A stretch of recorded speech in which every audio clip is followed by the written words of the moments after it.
देखिए बच्चों, आज हम लोग वेक्टर के बारे में पढ़ेंगे। ठीक है, वेक्टर के बारे में पढ़ेंगे। वेक्टर क्या है इसके बारे में पढ़ेंगे। ठीक है, वेक्टर और उसका मैथमेटिक्स को जानेंगे। वेक्टर का क्या जानेंगे? मैथमेटिक्स को जानेंगे। ठीक है ना। वेक्टर क्या है? तो सबसे पहले वेक्टर जानने के लिए 3 पॉइंट आपको जानना जरूरी है। पहला क्या है कि वेक्टर क्वांटिटी में मैग्नीट्यूड होता है, मैग्नीट्यूड होता है। और दूसरा चीज क्या है? डायरेक्शन होता है। दूसरा चीज क्या है? डायरेक्शन होता है। और तीसरा जो चीज है, of a triangle of vector addition, of a triangle of vector addition, of a triangle of vector addition. तो हम लोग 3 बात को ध्यान में रखेंगे कि वेक्टर क्वांटिटी का मतलब क्या होता है, मैग्नीट्यूड होता है, डायरेक्शन होता है और ट्रायंगल ऑफ वेक्टर एडिशन। ये मैग्नीट्यूड ध्यान में रखना है और डायरेक्शन और अब ये ट्रायंगल ऑफ वेक्टर एडिशन। ठीक है, ये 3 चीज फॉलो करता है तब वो वेक्टर क्वांटिटी के अंतर्गत आता है। ठीक है, वो वेक्टर क्वांटिटी के अंतर्गत आता है। जैसे आपका एग्जाम्पल है फोर्स, जैसे वेलोसिटी, जैसे एक्सेलरेशन, ठीक है, डिस्प्लेसमेंट ईटीसी।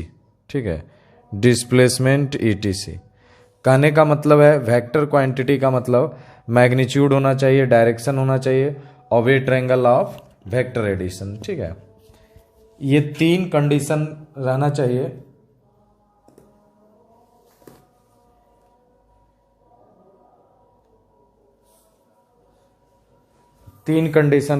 ठीक है, मैग्नीट्यूड, डायरेक्शन और ट्रायंगल ऑफ वेक्टर एडिशन रहना चाहिए। ठीक है, ये 3 चीज आपको ध्यान में रखना है कि क्या क्या होता है, मैग्नीट्यूड, डायरेक्शन और अब a triangle of vector addition.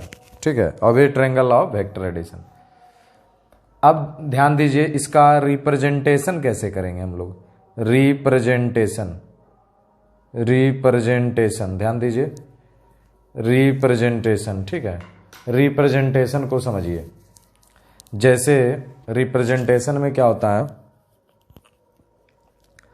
जैसे कोई वेक्टर है, मान लिया ए बी। ठीक है, अब इसके ऊपर क्या दे देंगे? एरो दे देंगे, ए बी।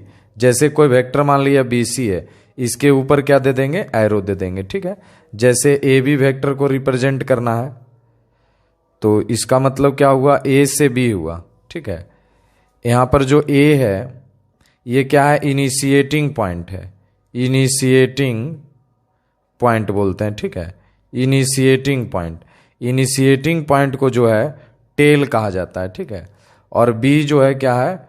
ये टर्मिनेटिंग पॉइंट है,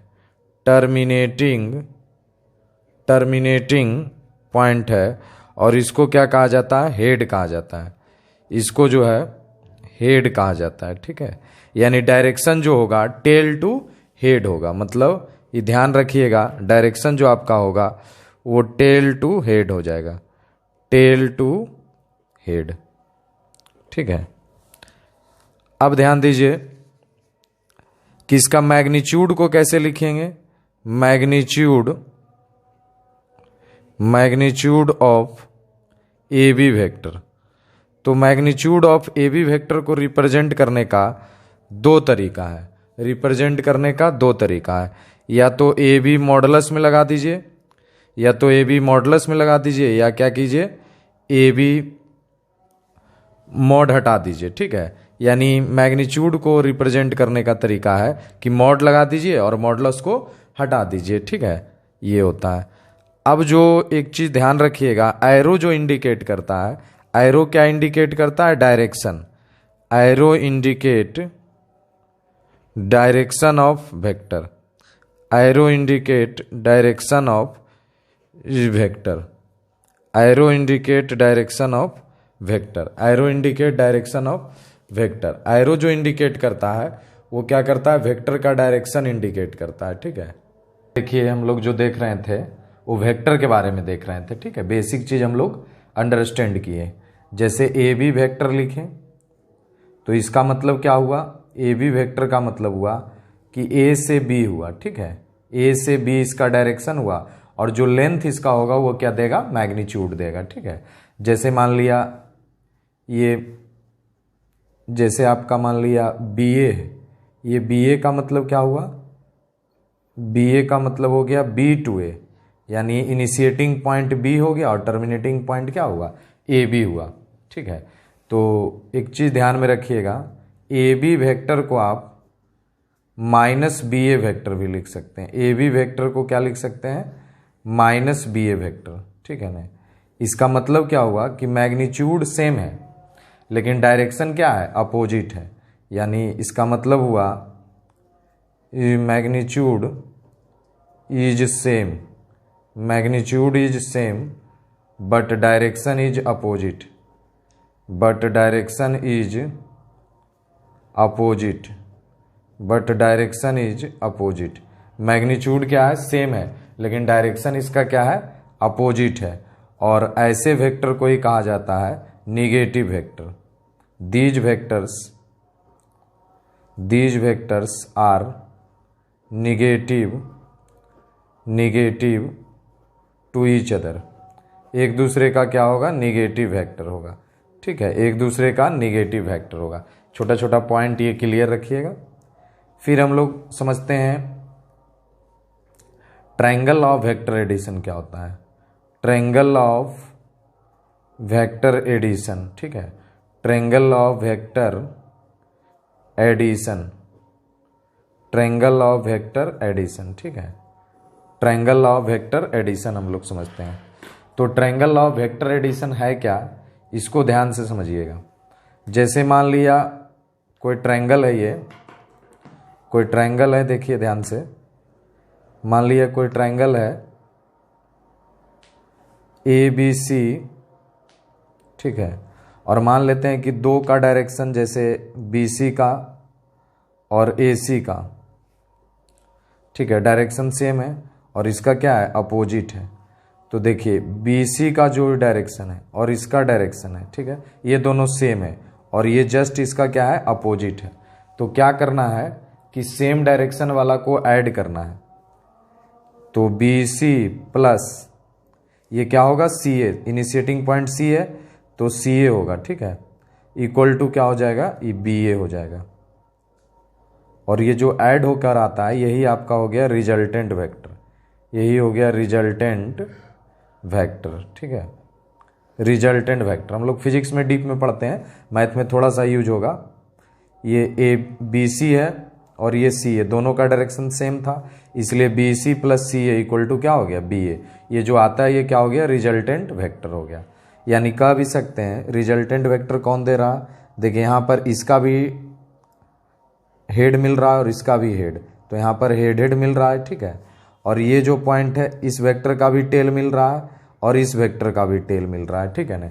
तो जो टेल टेल हेड हेड होता है ऑलवेज गिव्स देता है एडिशन ऑफ टू वेक्टर, यानी tail tail head head always gives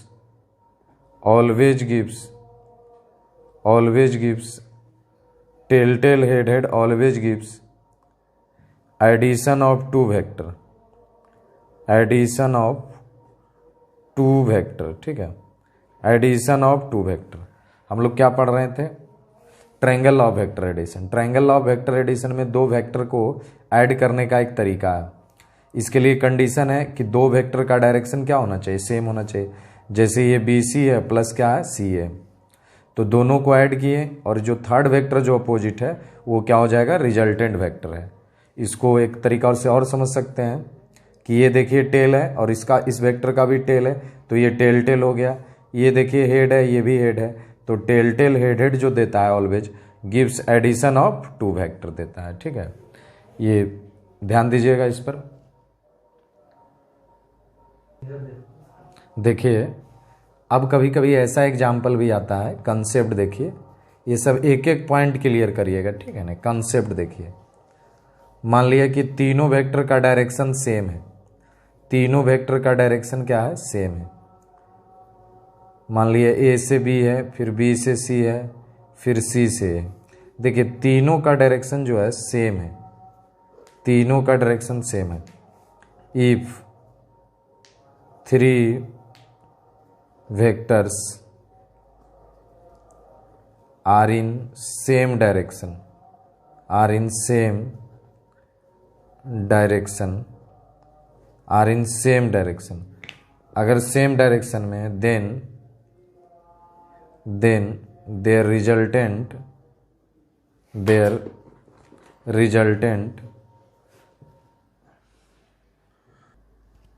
देखिए देन देयर रिजल्टेंट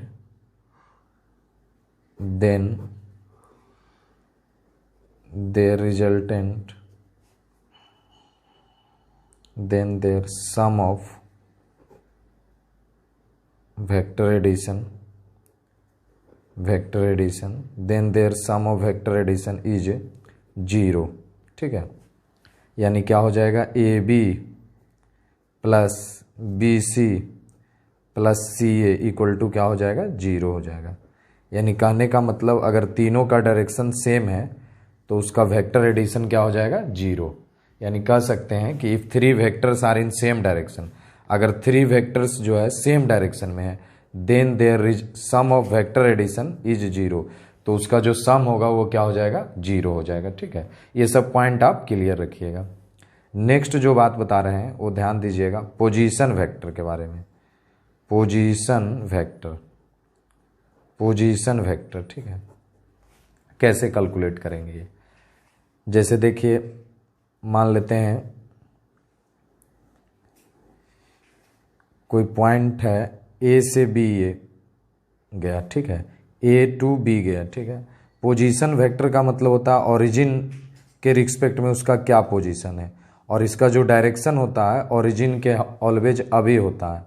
ठीक है, इसका डायरेक्शन जो होता है ओरिजिन के ऑलवेज अवे होता है। यानी एक पॉइंट याद रखिएगा, direction of position vector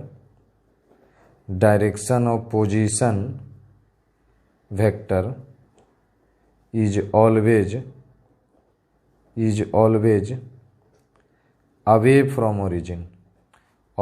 away from origin, origin से क्या होता है, अवे होता है। ठीक है, ये सब पॉइंट क्लियर रखिएगा। जैसे देखिए ए से बी है, 2 पॉइंट है, ए टू बी है, तो ए का पोजीशन क्या होगा, ओ के अवे होगा, बी का पोजीशन क्या होगा, ओ के अवे। अब आइए applying triangle law of vector addition, applying triangle law of vector addition, applying triangle law of vector addition. ठीक है, applying triangle law of vector addition, तो देखिए जिस 2 वेक्टर का डायरेक्शन सेम है, मतलब ओ बी, देखिए इसका डायरेक्शन और ओ बी का डायरेक्शन जो है, ओ बी बराबर वो क्या होगा, ये दोनों का डायरेक्शन सेम है, ओ ए और ए बी का, तो ओ ए प्लस क्या हो जाएगा, ए बी। ठीक है, यानी ए बी इक्वल टू क्या हो जाएगा, O B equal to O B minus O A. ठीक है, ओ बी माइनस ओ ए, ये एक फार्मूला का रूप आ गया, ये हमेशा याद रखिएगा। ए बी वेक्टर का मतलब हो गया ओ बी माइनस ओ ए हो गया। ठीक है, ओ बी माइनस क्या हो गया, ओ ए हो गया। अब ध्यान रखिएगा A B equal to O B minus O A. अब ये हमेशा ये final position minus initial position होता है। जैसे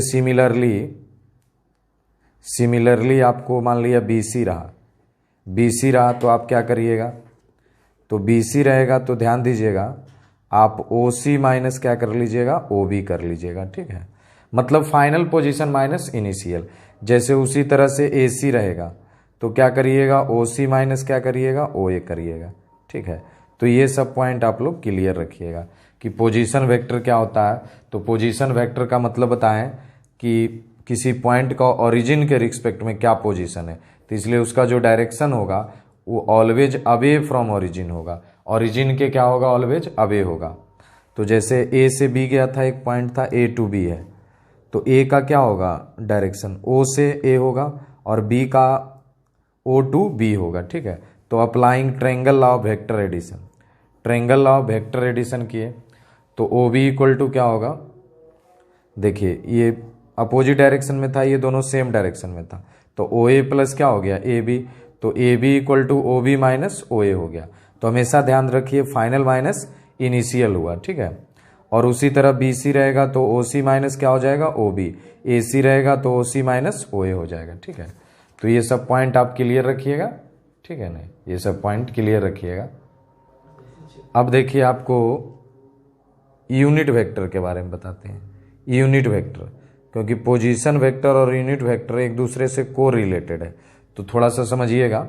यूनिट वेक्टर का मतलब होता है कि मैग्नीट्यूड इसका क्या हो 1 हो, मैग्नीट्यूड कितना हो 1 हो, मतलब यूनिट वेक्टर का मतलब ही होता है कि मैग्नीट्यूड इसका जो है 1 हो, ठीक है। मैग्नीट्यूड क्या है इसका 1 है। जैसे कार्टेशियन यूनिट वेक्टर का ज़्यादा यूज होता है, जैसे एक्स एक्सिस है, वाई एक्सिस है, जेड एक्सिस है, तो एक्स एक्सिस के लॉन्ग जो यूनिट वेक्टर होता है वाई कैप होता है, वाई एक्सिस के लॉन्ग जो होता है जेड, और जेड एक्सिस के लॉन्ग होता है जो के कैप होता है। तो याद रखिएगा आई कैप का मतलब होता है unit vector a long x axis, ठीक है, unit vector a long x axis. और जे कैप का मतलब होता है unit vector a long by axis, unit vector along Y axis, ठीक है, unit vector along Y axis. और के कैप का मतलब होता है unit vector along Z axis, unit vector along Z axis. ये बहुत इंपॉर्टेंट पॉइंट है कि unit vector along x axis जो होता है I cap, unit vector along Y axis J cap, और unit vector along Z axis जो होता है के कैप। ये सारा का जो मैग्नीट्यूड है 1 होगा, मतलब मॉड आई भी 1 होगा, मॉड जे भी 1 होगा, और मॉड के, ये सारा का जो वैल्यू है क्या होगा 1 होगा। चूंकि यूनिट वेक्टर है तो इसलिए सारा का जो वैल्यू होगा वो क्या होगा 1 होगा, ठीक है। यूनिट वेक्टर का मतलब होता है जिसका वैल्यू क्या हो 1 हो, ठीक है। और ये फिक्स वैल्यू है कि एक्स एक्सिस में यूनिट वेक्टर जो है आई कैप ही रहेगा, वाई एक्सिस में क्या है जे कैप ही रहेगा, और जेड एक्सिस में क्या रहेगा के कैप रहेगा। तो ये सारा पॉइंट आप क्लियर कर लीजिएगा, ठीक है। अब आइए इसका फायदा क्या है। इससे किसी स्केलर को वेक्टर क्वांटिटी में चेंज कर सकते हैं। Unit vector is used to change a scalar quantity into vector quantity, a scalar quantity into vector quantity, ठीक है। स्केलर को आप वेक्टर में चेंज कर सकते हैं, ठीक है। जैसे मान लिया कोई पॉइंट ही दिया हुआ है, एक्स वाई दिया हुआ है, अब इसको वेक्टर में आपको चेंज करना है। तो एक्स एक्सिस के अलॉन्ग यूनिट वेक्टर क्या होता है आई कैप, और बाई एक्सिस के अलॉन्ग क्या होता है जे कैप। तो एक्स वाला में क्या करिएगा आई कैप, और बाई वाला में क्या करिएगा जे कैप, ठीक है। ये सब पॉइंट क्लियर रखिएगा। और जैसे एक्स बाई जेड रहा मान लिया, तो आर वेक्टर मान लिया पोजीशन वेक्टर इसका क्या होगा, तो एक्स वाला में आई कैप मल्टीप्लाई करिए, बाई वाला में जे कैप, और जेड वाला में क्या कर दीजिए के कैप, ठीक है। X i cap plus by J plus z k cap. ये सब बेसिक पॉइंट है। जैसे एग्जाम्पल देते हैं, जैसे -3 4 है, अब इसको वेक्टर फॉर्म में लिखना है तो क्या होगा -3 आई कैप और प्लस क्या हो जाएगा 4 जे कैप, ठीक है। जैसे और पॉइंट है, मान लिया 3 2 -8 है, तो इसको आर वेक्टर में लिखना है तो क्या होगा 3i प्लस 2j माइनस क्या होगा 8k कैप होगा, ठीक है।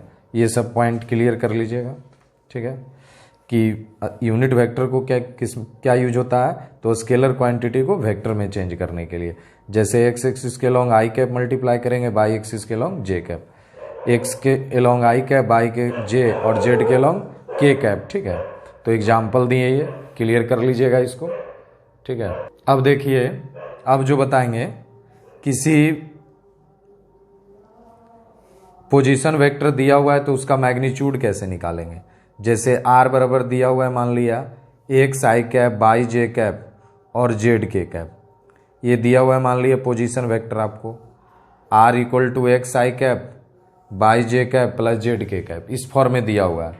तो आपको मैग्नीट्यूड कैसे निकालिएगा, तो मैग्नीट्यूड निकालने का तरीका क्या है, मैग्नीट्यूड आप कैसे निकालिएगा इसको, तो ध्यान दीजिएगा, आर बराबर root under x square plus y square plus z square कर दीजिएगा।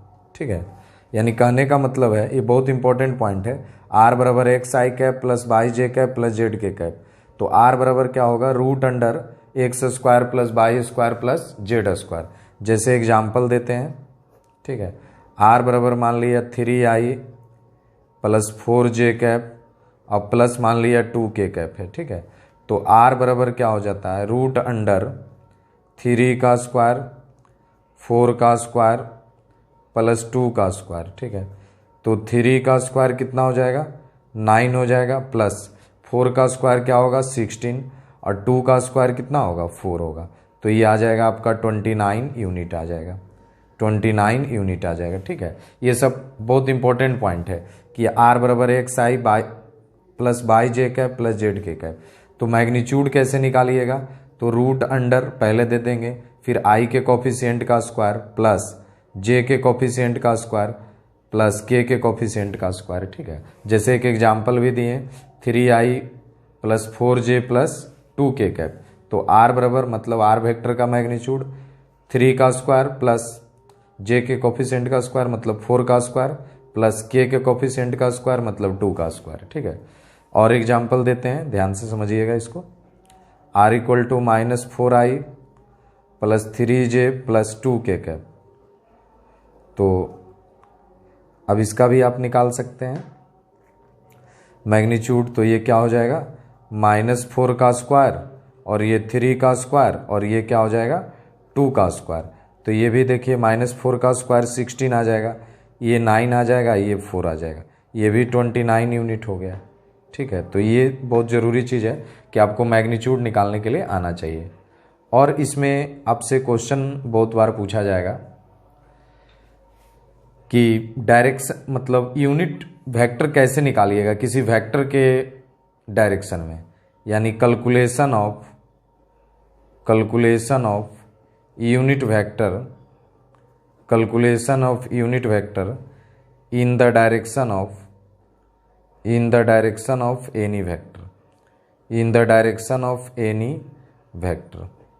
ठीक है, एनी वेक्टर के डायरेक्शन में कैसे यूनिट वेक्टर निकालिएगा। ठीक है, तो बहुत सिंपल है, जैसे मान लिया ए मान लेते हैं be any vector, a be any vector, कोई वेक्टर दिया हुआ है ए मान लिया। ठीक है, ए वी एनी वेक्टर, अब इसके डायरेक्शन में हमको निकालना है यूनिट वेक्टर।